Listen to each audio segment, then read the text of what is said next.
6 alarming new numbers in the battle against COVID in Arizona. Close to 2,000 new cases reported just today, along with 54 new deaths. And there is this frightening statistic from the American Academy of Pediatrics. Over the past 2 weeks, children make up 1 out of every 4 cases across the country. And there's a growing concern of the holiday surge following the Labor Day holiday. Today, Team 12's Josh Sanders spoke with state health leaders about their plans to protect Arizonans. And Josh, what are they saying about these rising numbers?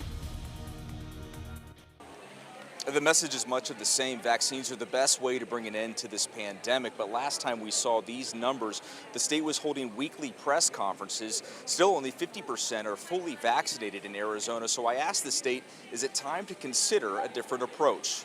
Arizona is entering a new season in the fight against COVID-19, with the highest weekly average of cases since March, crossing 1 million just last week.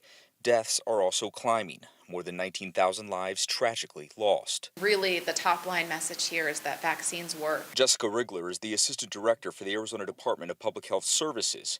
And while that may be a fact, only 50% of Arizonans are fully vaccinated. And the state has stopped holding weekly briefings since former director Dr. Kara Chris left the department last month. We're constantly reevaluating our messaging strategies to determine what else we can do or how else we can reach people. Nationwide, there are 4 times the amount of COVID-positive patients in hospitals since the end of May. Average daily cases are up 800%, and deaths are soaring. This fall, Wrigley is anticipating a more active respiratory illness season. We think we'll see other diseases circulating at the same time as COVID.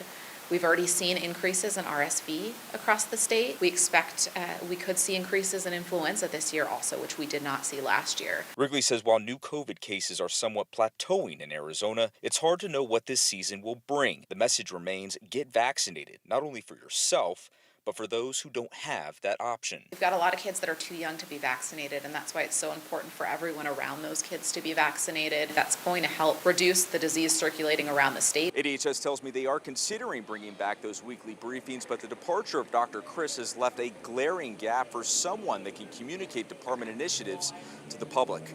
We're in Phoenix, Josh Sanders, 12 News. All right, Josh, thanks.